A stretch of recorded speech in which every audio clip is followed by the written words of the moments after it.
Greetings, everyone. This is Payman Lorenzo, your host of the Leaders Without podcast. Today, I have another awesome, fantastic, heart-centered entrepreneur for you who's making a difference out there. My new good friend, Angel from Florida. What she's doing is amazing. She has a tremendous background in the media, and she's known as the Media Matchmaker, helping authors and entrepreneurs get discovered. We get connected to a wonderful community, the Serving Circle. Maybe I would say 3-4 weeks. We had a awesome chat about 2-3 weeks ago, and then finally we're able to find a time that works for both of us, and here we are today. Angel, welcome to the show, my friend. Oh, Lorenzo, thank you so much for having me. I'm excited to be here. Pleasure's all mine. All right, so as I told you, the focus on this podcast is to get to know the person first behind the title. So tell us, for people who don't know you, who's Angel as a person, Oh my gosh. as a Nobody human asks being? me that, right? And Yeah, like, who asks me that? exactly. Yeah, a lot of times it's all work, right? And we get right to the point. But I mean, I'm a mom. I've got three grown adult children, 24-year-old son and 28-year-old twin daughters. All three of them work at Disney. Wow, My husband and I, who have been married for almost 30 years, just wonderful. earlier this year moved from Denver, Colorado to Orlando, Florida, so we could be closer to them. But who is Angel? I don't know. I That's a don't know good how to question, answer eh? that, right? I think that I don't know. I think I don't know. I think I'm a fabulous friend, and I think I'm a fabulous wife and dynamite at serving my clients. But I work really hard at that. I don't, growing up was challenging. I was bullied as a little girl. My dad was in the Navy, so we moved all the time. I either came into the school year late, so after everybody made friends, right, had their little social circles, or I would leave the school year before the end of it, so I'd miss out on all the fun things. I mean, it just, I'm very introverted. I'm very shy, which, most people don't think so because I'm a public speaker. But these are things I've just had to overcome as an adult in order to, just get out of my own way. But I don't know. I don't even know where to go with that question. We'll explore that and we'll find out together during this podcast, I'm sure. So tell us now, what makes you happy? What makes me happy?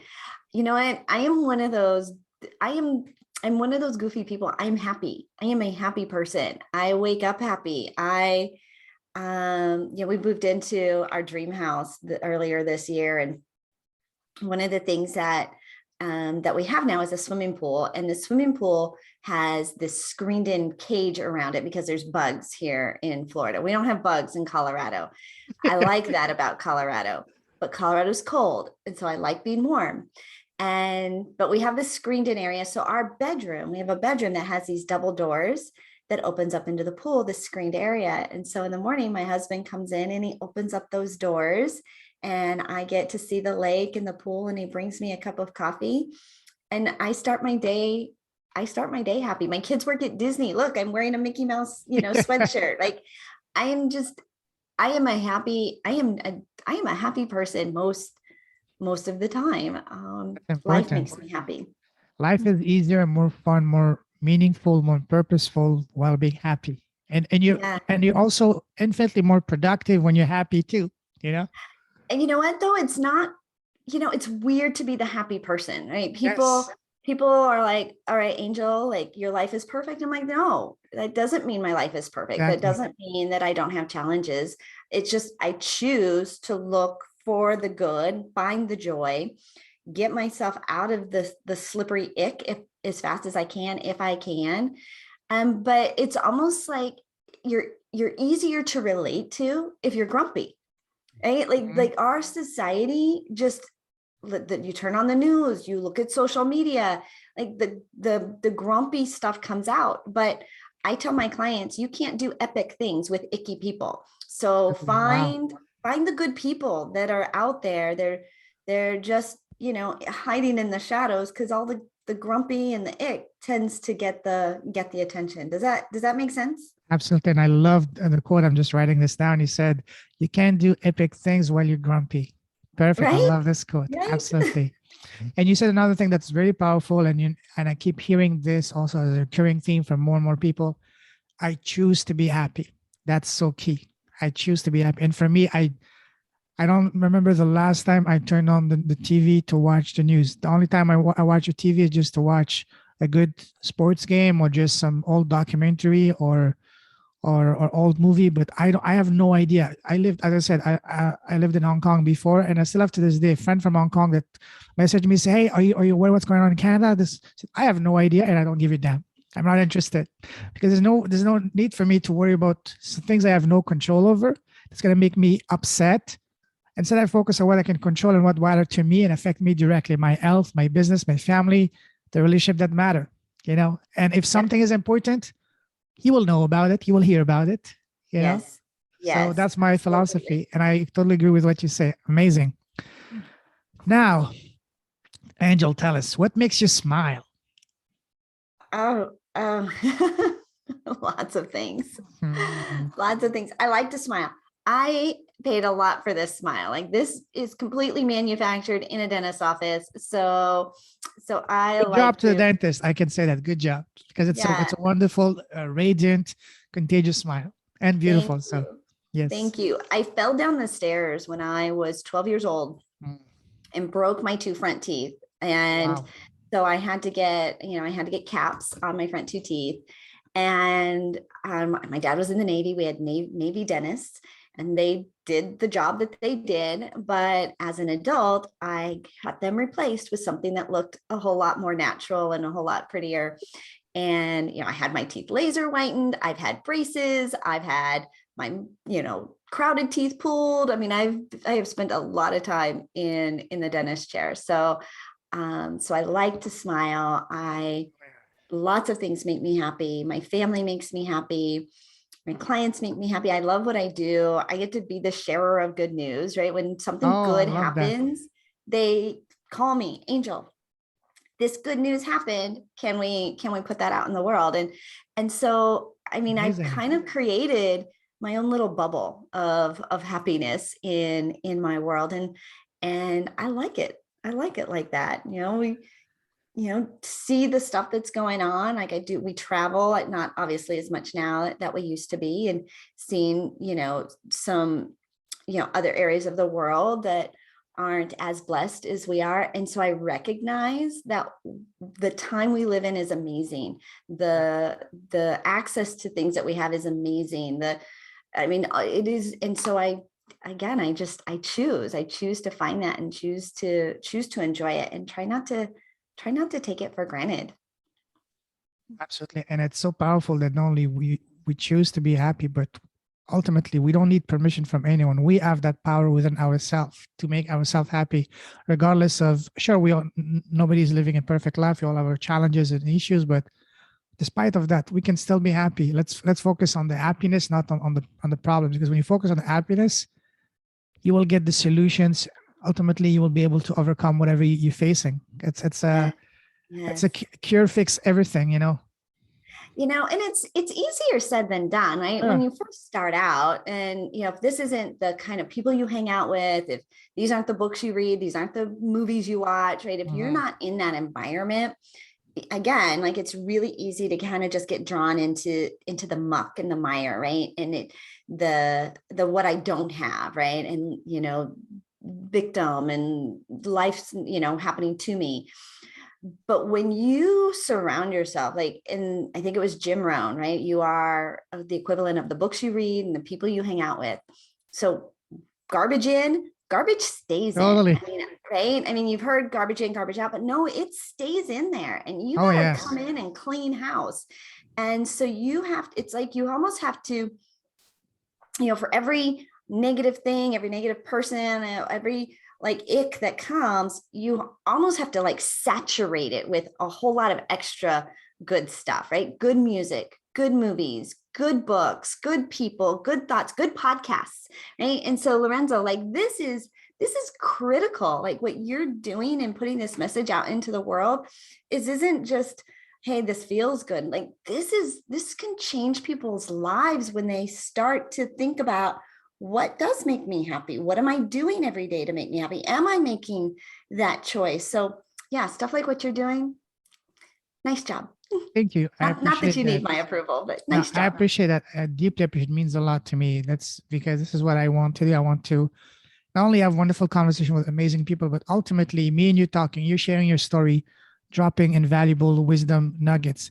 The goal is if me and you, we can inspire just one other person to do good with their businesses and feel happy and smile, then, and that person goes on to do the same for someone else and so on and so forth. Before we know it, we're creating a global ripple effect that's going to change the direction, the frequency, the vibration and energy of this planet towards a more positive direction. And that's what this world needs more than ever. And so, yeah, And we can, right? absolutely.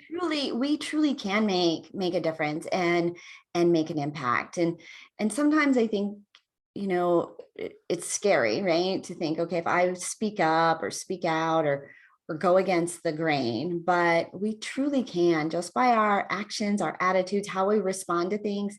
People are watching us, Oh, and totally. we can create that ripple effect of goodwill into the world.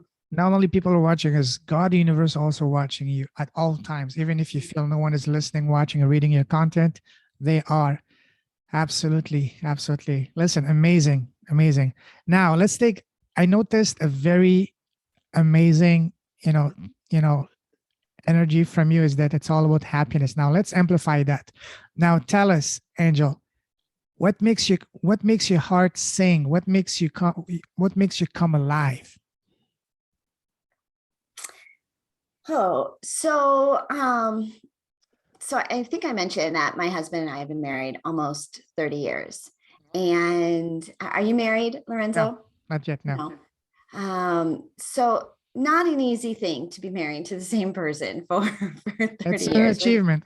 Good. We've Kudos. been Kudos for through, that. Absolutely. yeah, right. We've been through a lot of stuff. Um, and just to be with another human being.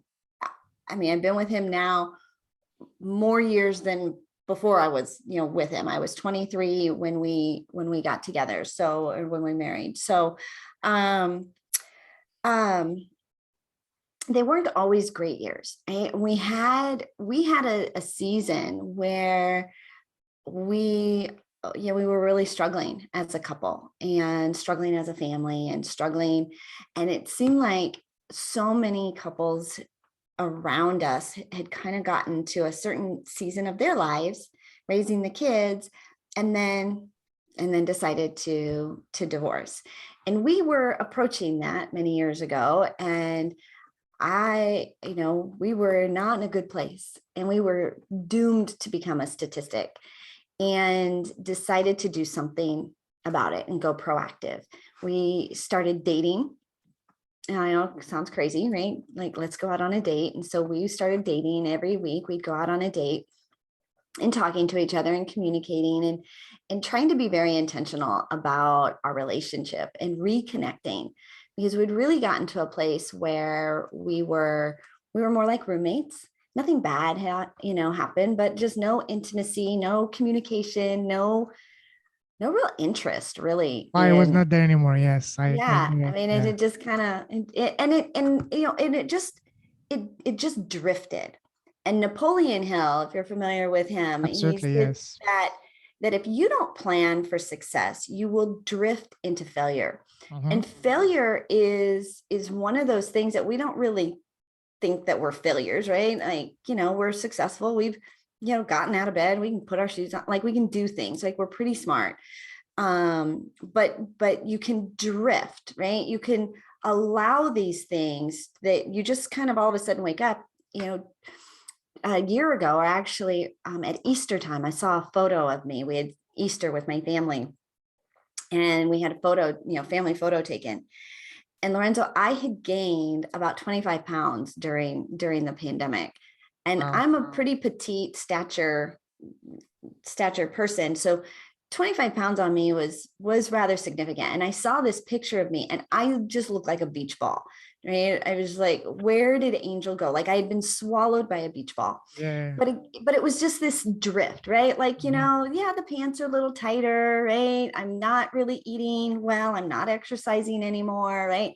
And you just kind of drift. Well, Jay and I had drifted, and we had decided to be intentional about building our relationship and really falling in love again. And Amazing. so what makes my heart sing is my husband, right? Wow. And the fact that I wanted to preface that to say that, it wasn't making my heart sing, right? For a while there, early on, fabulous, but we had just gotten to this space. And so now, so then we were getting ready to move. So from our home in Denver, we'd lived in the same home for 21 years, raised our kids there, established roots, right? Patterns, routines, all of that. And we're decided we're gonna just uproot and move across country, where we don't know really anybody. Our kids are here, but nothing else, no other real connection here. And it scared me because I had seen some other couples who, again, here's this big change. They're trying to keep their marriage. I don't know. Anyways, what makes my heart sing is my husband, and we're in a really good place. And I asked him just recently, what do you want for Christmas? And he said, just stay married to me. I'm Oh, like, wow. That's so oh, sweet. So amazing. I mean, you wow, guys are yeah, lucky to have each other, because to have a wife that says, what makes my heart come alive is my husband, and vice versa. That's the greatest gift that each other could give to each other. That's amazing. And wish you guys nothing but the best. May you stay like this forever. God bless both of you, because this is what this world needs more than ever. We need more love, and real yeah. love, Absolutely. Yeah, God it bless wasn't you. this good. It wasn't this Oh, good. I think absolutely. when we first got married, like, what did we Mhm. know? Yeah, I talked to my sister-in-law. I was 23 years old, and I'm deciding exactly. that this is the man I want to be with for the rest of. I had no business making that kind of decision, right? But by the grace of God, it has worked out for sure. Absolutely. Absolutely. Now, that's phenomenal. Super happy to hear. Now, let's look at the other side of the spectrum. Now, what makes you sad and angry? Mm. Uh, when people don't do what they say they're gonna do, it just, I count on people, right? If you tell me you're gonna do something, be somewhere, right? Deliver, like that does. I can, have patience for it maybe the first time. But yeah, after, it's like I'm counting on you, right? I put this over there. You told me you could. I'm gonna deliver on my part. And I do. I have high expectations that, and if you're not gonna do it, just tell me. Like I'll find somebody else, I'll figure it out, like do it on my own. So, give it to somebody else. So that's probably my biggest one. I mean, life happens and I do have grace, like, and you know, but if it's a habit, right, a behavior, a pattern, that bugs me. Um, a messy kitchen bugs me. Oh, yes. Oh, yes. Messy house in general. Absolutely for me, yes. I can't, I'm a clean freak. Everything has to be clean. Otherwise, I'm going to go crazy. Absolutely. Right. And I've always been like that. Like I have to clean the kitchen. The kitchen has to be clean before I go to bed because I don't want to wake up to a messy I'm the kitchen same thing. I'm the same thing. Even late at night, I clean, and people say, stop making noises. It's okay. Whatever. right, I right. just I put on my want it headphones and I didn't hear the and you noise. can't hear it, right? Yeah. So I like that. I clean the house, tidy it up before I leave. So when I come home, I don't want to come home to a messy house. I don't want to wake up in the morning to a messy kitchen. So yeah, so that bugs me. And there's so much sadness in the world, Lorenzo, and it breaks my heart, right? Totally. When you see what other people are going through, and some of it is out of their control, and Yes. that breaks my heart. Absolutely. Absolutely. No, and that's one of the reasons that I don't watch news. Not because I don't want to know what's going on, it's because I notice too much, and I just want to be the best version of me so I can have the biggest impact, so I can help these people. Because if I'm watching news, if I'm sad, I'm not going to be productive, and I'm not going to be able Yeah, to make a difference. So right. now I agree with that. Absolutely. One thing that you say that was really powerful. I mean, you've been saying powerful things all along, but one thing that really caught my attention is you said, you know, what makes you sad and angry is people that do not keep their word. And for me, one of the best definitions of self-confidence I heard is from one of my favorite podcaster. I don't know if you heard of him, Ed Milet. Amazing guy, and on the West Coast in California. He is big into health, fitness, and super successful, a billionaire guy. But anyways, he said, for me, that's the best description of self-confidence, is keeping your word to yourself. If you can keep your word to yourself when you say you will do something, and you keep it to yourself, then others will trust you even more, will know that, hey, they can depend on you. And then when you do that, nothing can stop you, because that's the ultimate form of self-confidence. Keeping your word to yourself, not to someone else, to yourself. Yourself. That's very powerful. That is very powerful. Absolutely. Now, what scares you? Oh, snakes. In Florida, there's quite a lot of them, eh? You know what? I haven't seen any, Oh, okay. which is amazing. I don't know how I haven't, but we've Bugs, been back up to a spiders, lake. no? Pardon me? Bugs and spiders, no? Not so much, right? Like, Okay. yeah. But I mean, here's I can't even watch a TV show with a snake on it, right? I can't even in movies. We went to go see the movie, The Jungle Cruise, the new Disney movie, The Ooh. Jungle Cruise. I don't know if you've seen it, No, I but haven't. they're in the Amazon jungle. There are Okay. snakes in the Amazon Oh, jungle. yes. Oh, yes. And, I lived in and Brazil. I've seen my fair share of snakes in Brazil. Absolutely. okay.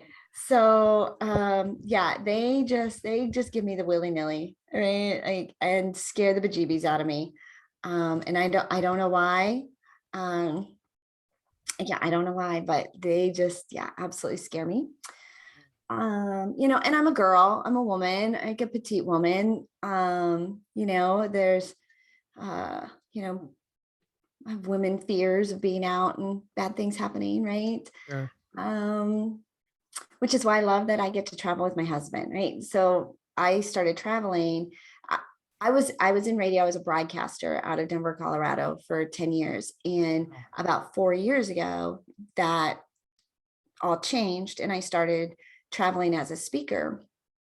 And my husband started coming with me because I was speaking at these expos and we're putting up banners, right? And I'm hauling stuff. And so he started coming along with me. And which one I made me feel really safe and comfortable because I had a bodyguard, right? I had a travel buddy, right? It's always fun to Sure. experience new things and be able to share that experience with somebody else.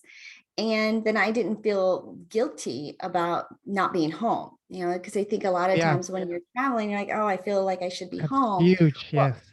I didn't feel guilty about being home. So it solved so many problems, or issues or challenges, and made it really fun and free to be able to travel. But yeah, probably just snakes and bad things All happening. right. Now, what would you say is your personal superpower? My personal superpower is encouragement. Oh, love that.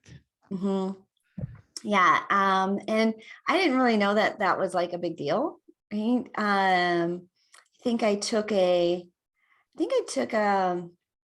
probably like a spiritual gifts assessment at one point. And I think it was, and it was something like that, like, um, an encourager or something. Mhm. And I thought, well, that's not like, what do I do with that? Exactly. Where does that fit in? And how do I use that to make an impact and difference? But I, and I think it comes from, not really feeling encouraged as a little girl. And so, we tend to overcompensate as adults for things that Absolutely. I was about to say just that. Yes. Yes. Yes. yeah, we didn't have it as a child. So as an adult, we tend to give it back. And, but yeah, I am an encourager and I love, there's room for everybody, right? They say that, as the road is narrow at the top, right? It's not because there isn't room, right? It's just, there's less people there who Totally. haven't been willing to go through the hard stuff and to get up when they fell down, right? And to continue forth. There's plenty of space up there. Like we can all be as successful and my Totally. success doesn't eliminate how much success is left for you. Totally. Yeah, absolutely. It makes more room, right? And so if we could just really stop being as competitive with each other and realize that somebody else's success is really making more room for us to have success, then I don't know, I think we'd maybe get there faster. Absolutely. And Maybe. success, just like you said, when you succeed, when I succeed, it brings everybody up, Yeah. as opposed to it's no, absolutely. Absolutely agree. Now, you love traveling, right? Um, I used to. I don't know All if you've right. traveled recently, No, I haven't. but everybody's so grumpy, Oh yeah. and flights are delayed and flights are canceled, And all the tests you and have to do before, after, and all those yeah, craziness. I know. yeah.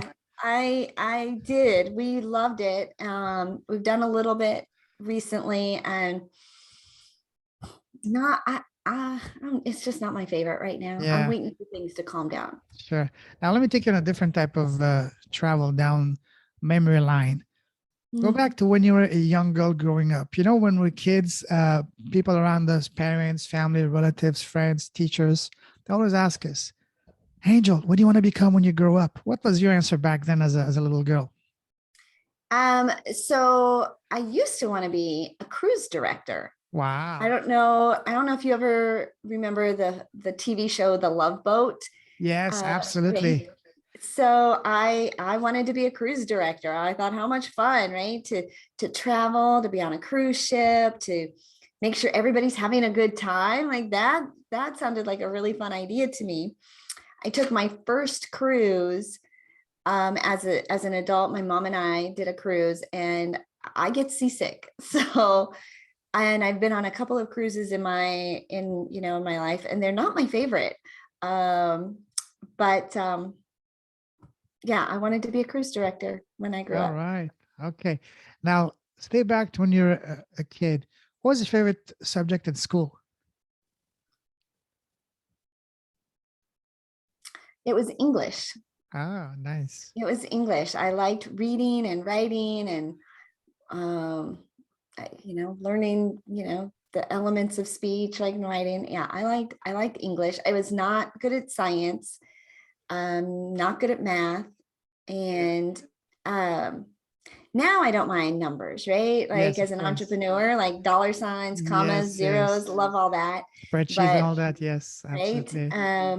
not my favorite. Math and science weren't my favorite.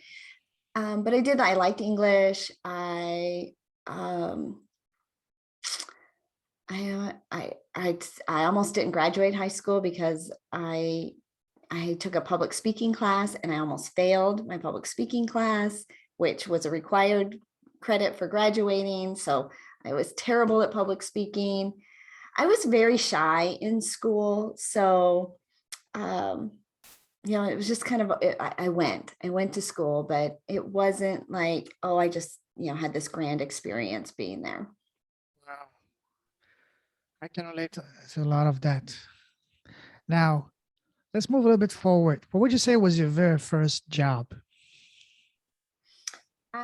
My first job was as a receptionist at a hair salon. Oh, wow. Yes, and it was somebody my mom knew owned the salon, so that's how I got the job. And I'd answer the phones and make appointments. I washed all the towels that they used to dry everybody's hair, right? I did a lot of laundry, which was so funny, right? You go to work and thinking it's going to be this, really unique experience. And I was doing chores, right? I was there making coffee and cleaning things up. But yeah, I was a receptionist at a hair salon. Wow, amazing. Now, what was your very first business that you started? Well, I did babysitting in high Okay. school. And so it's interesting, Lorenzo, is I tell entrepreneurs to not build your business one to one, but to build it one to many. So like Yes. you, right? You've got this audience, you're speaking one to many. We're on a podcast, group calls, all of that, because we will we just can't build $1 million scalable business one person at a time. We're just not going to get there fast enough. And in most cases, and I was taught a whole lot of one-to-one networking when I first got into entrepreneurship. We're doing one-on-one coffee meetings, like all this, like, discovery calls. It was so slow. So I started teaching one-to-many. Wow. And I was at an event and she's like, when was the first time you did a one-to-many? Like, where did that come from, Angel? Yes, well, I remembered, right? I was in high school. I was, and I babysat the neighbor kids, and it was coming up on New Year's Eve. And I had to make the tough decision of which family was I going to babysit for New Year's Eve. And this was a big decision, right? Sure. Who's going to pay the best, right? Who are the best kids that I want to hang out with, right? Because it's going to be a house. Right. And a really long night, right? Because they're not coming home till past midnight. Like, that's kind of a guaranteed. So I had to be, this was like, okay, which family am I going to choose? And I don't want to take this lightly. So instead of choosing one family, I decided I was going to host all the families at my home. Bingo. And you could bring all of your kids, right, to my home, and I babysat for all the families instead of just one. That's genius. So that was my first one-to-many. I didn't have to choose. I was able to serve the one night, and my mom was there. We had snacks, and the kids got to play with each other. It was actually easier than just having one family because they had kids had much more fun too, right? They did. And so I guess I've always been a one-to-many gal. That's amazing. Wow. That's a pure genius move. Absolutely love that. Wow. I was thinking when you said that you had to choose between, I thought that maybe you asked some of your friends to go to the other house and you just split the money, whatever. But that's even next level. That's amazing. Awesome. Well done. All right. Now let's move forward. From the time you left school to now, how would you describe your path? Would you say once you got into one lane, was it pretty much straightforward, smooth sailing? Was it turns and twists like a roller coaster? Oh, definitely turns and twists, right? Oh, yes. I never, I thought I was going to be a cruise director. And of course, I didn't go down that path. You end up just getting a job, right? Somebody knows somebody who needs something. They open up a door for you, and you end up in, I don't know, just where you land, right? They were hiring. And so, I was just working, no real career, no real direction. And,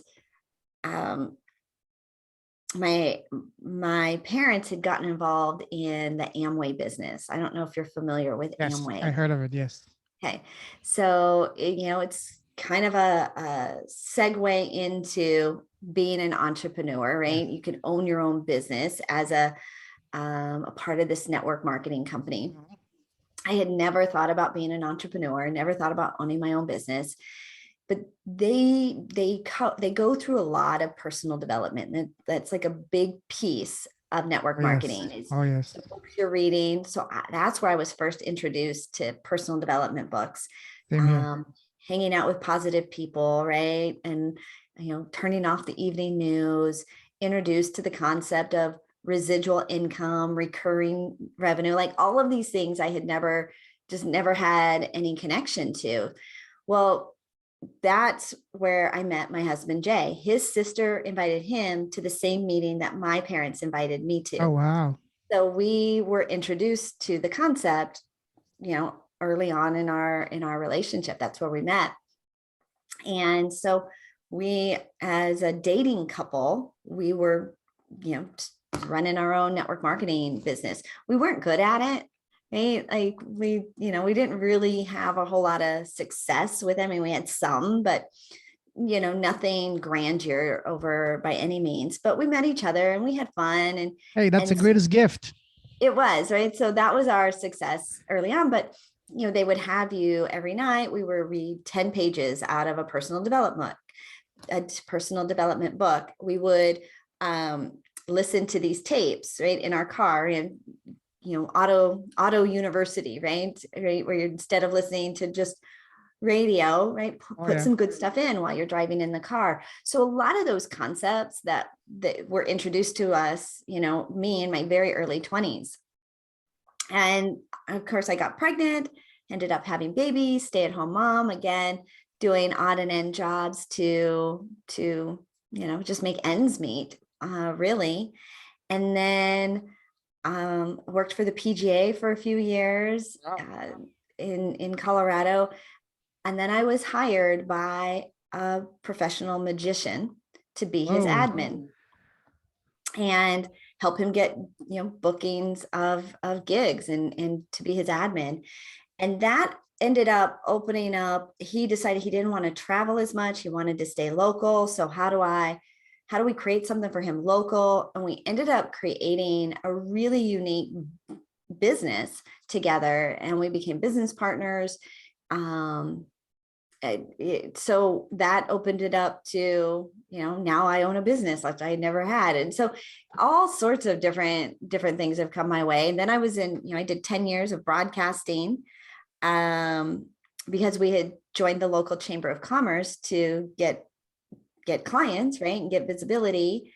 And somebody suggested starting a podcast. So started my first podcast in 2008. First one, very wow. Right. And had it professionally produced. We had a gentleman who had all the equipment at his house. And so once a week we'd go over and produce this podcast. Started my first Twitter account, right? Way back then. And did that for a little while. And I had a run in that actually opened the door to traditional radio. That's how I became a radio broadcaster. Is our podcast was discovered by our local radio station. Wow. And so ended up going into radio and broadcasting. I had a fabulous career in radio and broadcasting during that time. We also did a television show. And then 4 years ago, they made a change in the studio. So then I went into public speaking and traveling as a public speaker. During the pandemic, started another podcast that ran for almost 2 years.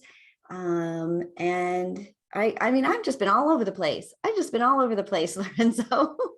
That's amazing, because I have had a similar experience in my life. And as a result of that, now I see life as a school, as a buffet, all kinds of dishes experience in front of us. We just try a little bit of everything to have as many experiences as we can on this planet.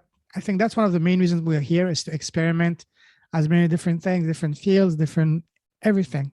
So the fact that you've been able to have a very, very diverse and rich background, it makes it even a lot more fun than just going into one path, one career, and never moving, because otherwise you would have, missed out on so many awesome experiences. Wow, working for a magician. How was that like? It's fascinating. Oh yeah. What kind of tricks did he had? Was like, tell us. I'm very curious. So he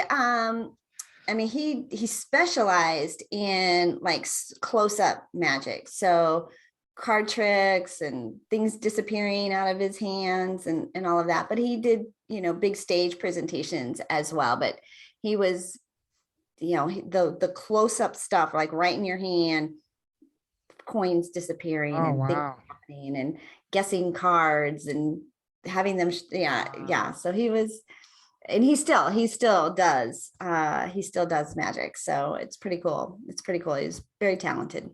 And then you said you worked for the PGA. That must have been another great experience as well. Wow. Yeah. And it started as a part-time 10 to 2, something I could do in the middle of the day while the kids were at school. And it developed into, I was, you kind of find your way. You're like, oh, I'm good at this, and stayed there for 10 years as well.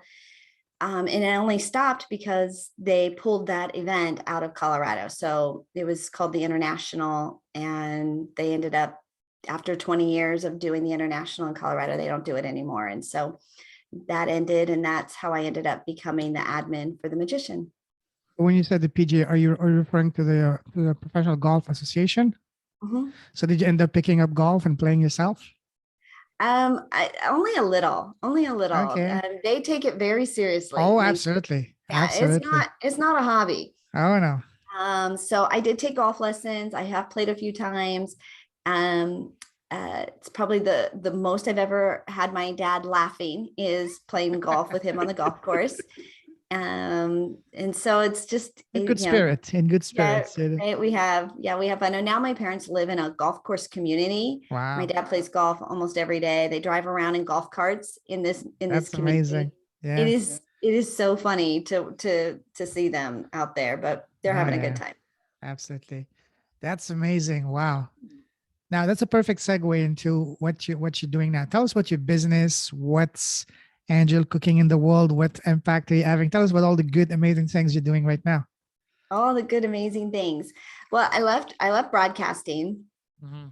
and decided I had taken a public speaking class Oh, about wow. 6 weeks before they let me go from radio, right? Wow. And which providential, right? Like Oh, yes. how in the world? So I was the girl that almost didn't graduate high school because of stage fright, because I was not comfortable speaking to an audience, right, in front of anybody. And I ended up, taking this class, this very intensive public speaking class, and then 6 weeks later, they're like, "Yep, we've made a change. We're taking the show off the air. We're going another direction." And I'm like, "Okay, so now what do I do?" And so I called the speaking coach and said, "Okay, right? I've all of a sudden I was hosting two back-to-back talk shows every day. So I was in the studio we would get there, a couple hours early. So I was in the studio for about 6 hours every day. So I now had a lot of free time available." And he said that there are entrepreneurs, there's authors, there's startups, there's a lot of business owners who want to get media exposure Sure. but don't know how. Mhm. And so there's a space for you. And Absolutely. they were looking for more speakers. They were specifically looking for women speakers, and nobody was in this space, speaking on media and exposure. So that first year, I went out and I spoke on over 100 stages. We spoke in 7 countries, teaching authors and startups how to get PR and then how to leverage that and how to monetize it. And it turned into this really exciting, fun new career for me. My husband was traveling with me. He sold his company so he could travel with me, and we were living the high life. Like, we were just so excited. And then of course the pandemic came, and Yeah. right when we're like getting our stride, right, we're like, "Oh, like, I finally figured this out, and we've kind of got our rhythm, and we know where we're going, and we know what we're doing." I had over 60 events booked already for that year when it all kind of just came crashing down. But the beautiful thing about what I had been teaching, Lorenzo, is that most media and exposure you do from the comfort of your own home. You're speaking on podcasts, you're doing radio interviews right from home, filling out magazine articles from home. Right? All of this was really being done. I used to wear a sleep mask on stage to say, you barely have to get out of bed to make an impact, Wow. right? That's You can powerful. impact hundreds, thousands, hundreds of thousands with a media interview. So when the pandemic shut down, and now I wasn't out traveling teaching this at expos and conventions, we brought it in house. And instead of going out, we just moved to the online world, and we didn't skip a beat. We put together our first summit. We did a 2-day summit. We had 28 speakers. Wow. Like 10 days later, it was the end of March, and we filled it. We had over 1,000 people register to watch it in less than 10 days. And it was amazing how the world, we just took and made this automatic shift. Started a TV show. We did monthly summits, started a daily podcast. I mean, it was just insane. Fantastic. Wow. And it was so much fun. Sure. But then, right, and so many people wanted to publish books. So I ended up getting into Oh, yes. helping with publishing. And we also teach how to leverage, we still teach how to leverage PR, but started a brand new press release subscription service, which was unique and one of a kind, that we will write and distribute a press release for you to get you that publicity every single month. And so we started this publicity or this press release service. And then we partnered with a streaming digital platform, and we put together, you get press releases and commercials that run on a digital streaming platform. So exposure, but it's different than your traditional radio and television. Mostly now we're leveraging news desks, podcasts, and digital streaming TV. And it's a game changer for business owners. Oh, wow. Absolutely. Love that. You said something that is powerful. I mean, you keep on saying a lot of powerful things, but one thing that really resonates with me is exposure. I have a similar line that I, borrowed from the real estate cheesy line, is location. For me, after living in all these countries around the world and being involved in all kinds of businesses, for me, I call it the law of the 3Ds: differentiation. What can me and you do to separate ourselves, to distinguish, to elevate ourselves from being whatever you are to being the expert, the authority, the leader? And for me, from my experience, I found the 3 ways. One is having a business with a cause, with a heart and a purpose. Number 2 is having a podcast. And number 3, having a book. And that's what I'm helping now people on my podcast and my clients to leverage that. So, wow, that's amazing. Now, speaking of the radio, that's the next step. Can you share with us any tips on if someone wants, how do we get into radios? I mean, to be interviewed by radios and things like that. Well, you kind of nailed it. If you've got a cause, a podcast, and a book, yes, you are so marketable.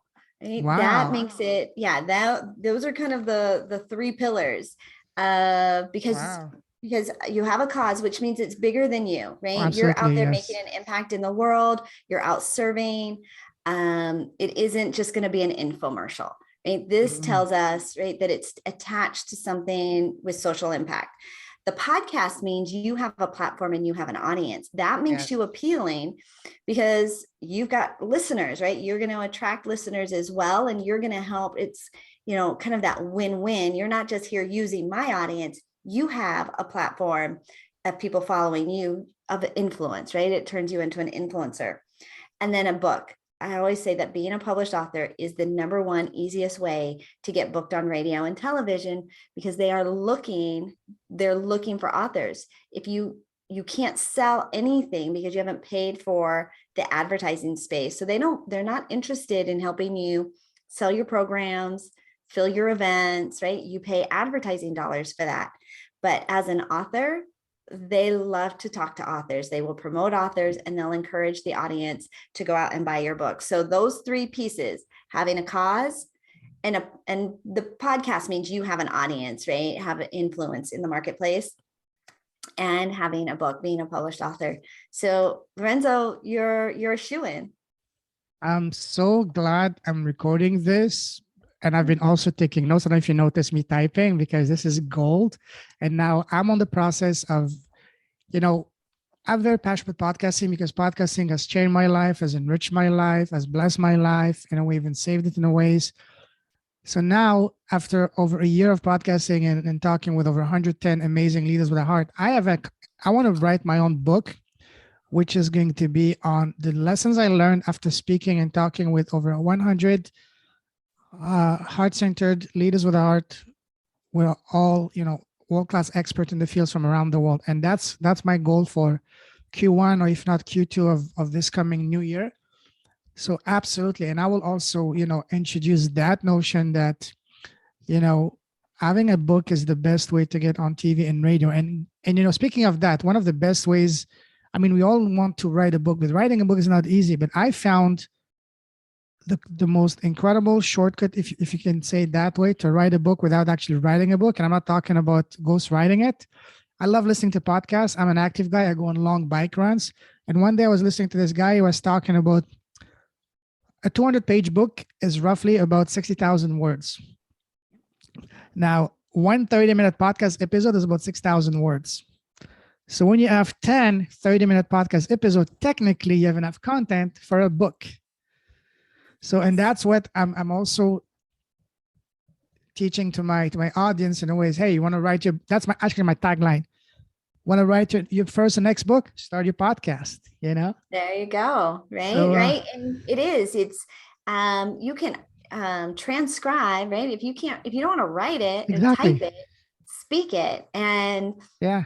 And so converting a podcast, transcribing it, I call it my process is called writing your food book. It's the book that Mm, puts food on the table, right? So that you yeah. can attract the perfect audiences to speak on, but also it's a love letter then to your clients to get them to fall in love with you and to hire you. Right. So taking your existing content and repurposing it is brilliant. It's just Absolutely. brilliant. It doesn't have to be hard. Done is better than none. Like, let's finish something and get it out there. And you can always go and write your next book, right? I always say that once you learn the process, and that's what Totally. was taught to me. My very first book I published in 2009. And the gentleman, I didn't know any authors at the time, nobody around me, like that wasn't the world I was in. But a local media guy had published a book and he was doing a book signing event at a restaurant. And so I had just always thought, I want to write a book. I think someday I'm going to write a book. And I went and I wanted to pick his brain about the whole process. And he said to me, Angel, just write it. All the questions you have, all the things you're trying to figure out, you will figure out during the process. So just write it. And so off I went and wrote my first book. I had a friend of mine who also said he wanted to write a book. About 4 months later, 5 months later, we got together and he said, Angel, I've done all the research. I've got this spreadsheet. These are all the different, ways you can publish, publishers, distribution, printing. Like, he had so much research. And I held up my book and I'm like, I have a book. So he had gone off and done research. I went off and Amazing. published my first book. And now, Lorenzo, I just did this last summer. I published my 15th book.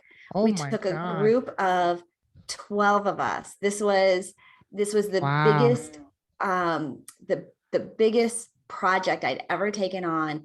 All these people said, I want to write a book, kept putting it off. Like, and I do one-on-one private coaching for publishing and media. But I got together with a girlfriend of mine and we collaborated and we brought 12 authors all on together, all at the same time, and baby stepped them through the process so that we all hit the same milestones, all published their own separate books, not just a chapter in a book, their own separate book, Yes. all on the same day. Wow. And ran their bestseller campaign, like did the whole thing, built their sales funnel. She does automation and technology. So their squeeze page, their sales page, the email capture, like we did press releases and media expo, like all of this, but with 12 people all together at the same day. Amazing. And then they all hit the bestseller list. We did a big party at my house. It was the first event we had at our new house here in Florida. It was so exciting. It was so amazing. And yeah, it was. And then I was just absolutely wiped out for a month after that. Oh yes, well-deserved rest. Absolutely. Now, speaking of the book, when you wrote your first book, how long did it take you to write it? My first book, it probably, I was a mom, remember this, and so I wrote it pretty much in 15-minute increments at a time. I didn't have like this, amazing weekend. I would go away into the mountains and, pour out my first novel, right? It took me probably about 4 months to write it and pull it together. Since then, I will tell you, we have one of our books. So I've been publishing, I've been telling everybody, go and get published. It's a great way to get exposure, get booked and get people into your sales castle, the whole thing. And I thought, could I teach this process? Like, I had done it for myself, but could I teach this process? Could I duplicate it? And so this was my ninth book. So not my first rodeo, right? We've done it a few times. Then some collaborations, had chapters in other people's books, so all sorts of different publishing experience. So I did this. So I took this one concept that I was going to go and teach, and from start to published, like what was the process and how long would it take and how could I backstep and baby step out of it. That book from idea to published was 3 days. Holy smoke. 3 Wow. days. So World record. I teach 3 months, right? I teach a 3-month process of pulling it all together and getting it published, because you have a life. I mean, this was my 9th book. I would never put that kind of pressure on somebody here. Let's get a book out in 3 days. But even in this process that I just told you about with the 12 authors, that even though we had baby steps and milestones along the way, there were a couple that we kind of had to pull across the finish line that were not, quite, hitting all of the milestones and the metrics, but we had definite deadlines for the final pieces. And some of those books were written in a matter of a couple of weeks. So it can be done. I want to ask you now a question, because you've published multiple books, you've done podcasting, media. So you're the perfect person to ask, because that's something I want to get into myself. And so if someone were to start their podcast and then use the content from the podcast to write the book. So from the moment they start the podcast, is it realistic and feasible that from the moment they start the podcast, within 3 months, they have the first book by just repurposing the content from the podcast? How many shows would they have done in that 3 months? I would say minimum of 1 a week. So they've done 12 podcasts, right? So maybe I'm too optimistic. So maybe let's say within 6 months, because 3 months to gather the content in 3 months and to do the book. Yes. Okay. That would be absolutely very practical. 6 months. Yes. Okay. Unless you're aggressive and do 1 show a day or maybe 2-3 shows a week, then within 3 months, it could be possible. But if not, yes, 6 months. Absolutely. Yes. Okay. Wow. That's phenomenal. And what's nice about that, Lorenzo, is you don't have to rush this process. Sometimes we're like, oh, I gotta dogpile all this stuff on. I gotta go and start my podcast, and I'm publishing a book, right? And I'm doing all of this. And so one of the things that we just got more intentional about in this last year was kind of pulling back and saying, let's do one thing at a time.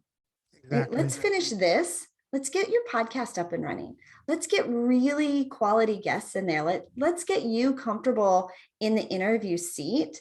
And so that maybe you'll have 20 episodes that you could choose from. Like, not all of them may not necessarily want to be in the book for whatever reason. Like, some of them might just be a little practice. And so this gives you some options so you don't feel so tied to. So let's get that up and running and focus on that and finish that and get good at that. And then we can now, when we have enough content, now let's go and write the book. Because once you're a podcaster, right, you now forever have a stage for other people to be on. And it's not going to go away after you have enough content for your first book, right? So that, let's get that up and running. You feel really comfortable. It fits into your lifestyle. You're in a cadence. You got some rhythm. And then we'll go and get the book, because that's another process in and of itself. And we can enjoy the journey instead of it just being a check, check, check, check, check. And we're like spinning plates and we're going crazy. Let's enjoy this. Let's appreciate the journey that we're on, because at the end of it, you are going to be a published author, right? With a podcast, with a cause. And now we're going to add a book tour into that as well, where you're speaking on other people's podcasts, right? Promoting your book. And so give yourself some space, give yourself some. I'm so blessed and feel fortunate that what I'm doing and the love I'm doing, I'm connected with incredible world-class expert like yourself, not only for me to learn about things I had no idea or know little about, but also to to add to my own Rolodex of world-class experts. So when the time comes for me to get to that level, I know who to reach out to. So I know that I have a good friend in Florida. She's very happy, wonderful smile. Her name is Angel. She's an angel. She's going to be the best person to connect with when the time comes, not only for me, but also for my audience to need anything to do with media exposure and all that. So I feel absolutely, that's one of the best thing I love about this podcast, you know? Well, I'm honored. I'm so honored. Thank you, Lorenzo. I can't Very wait. welcome. Wait And for I'm the I'm book to even come out. thinking having ideas right now when the time comes. Even I would be, if you're open to, because I'm launching a masterclass soon, to have you come and speak and share your wisdom with them on media exposure and things like that. You know? I would love to. I would love to. That's my jam. All Mm. of this, like tell you about my childhood and Yeah. my fears, my favorite. I'm like, I don't know. That's Yeah. but talking about media and publicity, exposure, publishing, speaking, like yeah, all day long. Love to. That's It'd your be awesome. element. Absolutely. Wow. Okay, awesome. Now let's get back to this and then we're going to start wrapping things up. So, in your business, you said you work with, what would you say is your ideal client avatar? What's the exact type of person that you're serving and you want to serve the best? That I want to serve the best. Well, authors are so much fun, right? If you've already published a book and you're not selling it, you're not like you published it, but now what do I do with it? Like, how do I get it out into the world? So even if you've published a book, I love authors. If you want to publish a book, right? Totally can help you with that. So love authors, but even startups, Lorenzo. Hey, I think so often as a small business owner, you're out there and you're struggling. Like, how do I get this up and off the ground? How do I get momentum? And where does that come from that I finally get the lift? And so I just love working with startups because I feel like I was given well-meaning advice to get my business up and running, but it was a whole lot of busy work and really a lot of things that I think kept me distracted from actually growing my business. But there are two things that as a small business owner that we need, and exposure is one of them and revenue is the other. Totally. And we don't spend enough time doing either of those, right? We're doing a whole lot of busy stuff and building our websites and posting on social media. And social media is great, but it's not really exposure as much as it is engagement. And the difference for me is engagement is with people that have already heard of you. They're already following you. They're already in your database somewhere. They're already somehow connected to you. So every time you post, send an email out, it is largely to the people that already have heard of you. So that's engagement. And we need engagement. That's how we build relationships. It's where we add value, right? They're already kind of in our sales funnel, right? Our sales castle, and they're marinating, right? Becoming until they turn into clients. Exposure is a brand new audience. They've never heard of you. Like, this is the first time, like, oh, right, I saw you on somebody else's stage. Somebody referred you to me. Somebody shared your post on another platform, your press release, your speaking, your podcast. So we don't get enough exposure. So I teach my clients the formula of 2 interviews a week and 1 press release a month. That will put you in front of 100 new audiences every year without leaving home, right? All from the comfort of your own home, and in front of thousands of media news desks. That formula you can fit into your lifestyle. You still have time to serve your VIP clients. You can still have a lifestyle. You're not traveling. It's not overwhelming and consuming, but you can impact hundreds, thousands, hundreds of thousands, and even millions with that formula right there. Love that. Wow, that's amazing. Phenomenal. Now I'm thinking out loud. I think I want to talk about this with you after the call because maybe there's something we can do even for my upcoming masterclass and have you come and do a speech on, because my program is going to be 3-week program. Week 1 is foundation, week 2 is tech, and week 2 I'm going to bring an actual video and sound engineer to answer any tech question. For week 3 for launching, I think you would be the perfect person to bring in to talk about all this launch, tactics and ways. We can talk about that after. We can absolutely talk about that. I do have another call coming up in a few minutes, Lorenzo. Right. So we might have to schedule something so that we All can, right. Okay. do So that. let's wrap But I'd this be up. happy to So do that with you. absolutely, absolutely. So that's amazing. So I love. Now tell us, what cause would you say you're most passionate about? What cause am I most passionate about? Well, I currently sit on the board for a nonprofit called Bridge of Hope. And Bridge of Hope helps homeless moms get into permanent housing. And so we have a really fabulous program where it's a 2-year program of rental assistance and housing and job help, like everything to help a homeless mom get back on her feet. And I'm super passionate about that because one of my earliest memories, I was probably about 3 years old, and my mom is been just kicked out. Her husband that she was married to, bad things happened, and we were homeless. It was me, my baby brother, and my mom was crying, right, with our suitcase, and we're on the lawn, and we are without a home. That is my earliest memory. And it all worked out. We're all good now. But when you can help a mom, you can change a generation. And Absolutely. sometimes just through a series of events, right? And unfortunately, like when we kind of get in this spiral, like we can't get out of it. But if we can like just have just a like something to shift out that we can get out of that, we can make it. But when we're stuck in that spiral, so what Bridge of Hope does is just to help a mom get out of that situation, help her get back up on her feet. We have a sliding scale with rental assistance. And so that by the end of that 2 years, she's fully graduated, fully independent, fully sustainable, and stays with her kids. Her kids have childcare. Her kids are still in school. And yeah, so that's what I'm passionate about. I love that. I love it. You say it's called Bridge of Hope. So it's bridgeofhope.com. It is bridgeofhope.com. It is a national organization. Mm-hmm. I'll definitely put that in the show notes. All right. Back in the feed. Okay. Now to finish off, I just want to ask you some rapid fire question about advices. First of all, what would you say has been so far the best advice you've ever received? The best advice was from Mark McIntosh when he said, just write it. What would you say was the worst piece of advice you received? The worst piece of advice I ever received. It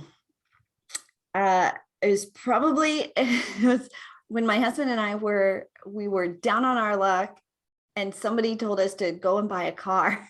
And so we went and bought a car and took out a car payment that we couldn't afford, but we were listening to somebody else's advice. Wow.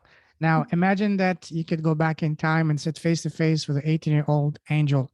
What would be the number one piece of advice you would give to her, knowing all that you know now? Oh, my 18-year-old Angel, who was just timid and scared of everything and so shy, was probably just don't be afraid. It's gonna work out great. It's gonna work out better than you imagine. Awesome. Last, my favorite question to ask: what is the smallest thing you've done that has had the biggest and positive impact in both your life and your business? For me, it's been starting the podcast. What about you? The smallest thing would be started saving money. Oh yes. Yeah, started a savings account, and with a small amount to start with, but to eventually get to a place where it would grow. But yeah, saving money. Absolutely. That's something that not many people are doing, unfortunately. Yeah, absolutely. Now, that's amazing. Listen, we can talk for hours. We've been talking for an hour and a half. We definitely have to do a part two because there's so much more that we haven't even covered. And if someone wants to connect with you, what's the best way to do so? My website is makeyourbiguimpact.com. That's makeyourbiguimpact.com. We have a complimentary starter kit for your listeners. It has everything you need to know to get started: attention grabbing headlines, press release ideas, media contacts. You don't have to be great to start. You just have to start in order to be great. Love that. That's amazing. I love the name. Make your big impact. Yeah. .com. All right. That's amazing. Listen, I I salute you. You're a true leader with a heart. I mean, you have a powerful story, beautiful mission and vision. Especially, I love the cause that you mentioned about helping, homeless moms get back on the feet. That's something that no human being, no mom should ever have to go through, especially in today's day and age. But unfortunately, there's still some going through, and there's beautiful shining light like you out there helping these people. So God bless you. Keep shining your light. Keep blessing the world with your presence, with your message, with your books, with everything you do, with your smile, with everything you offer. And stay safe, stay awesome. God bless, my friend. We'll definitely keep in touch, and I'll definitely reach out to you for a potential collab together. All right. Thank you. Take care. Have a good one. Take care. Bye bye.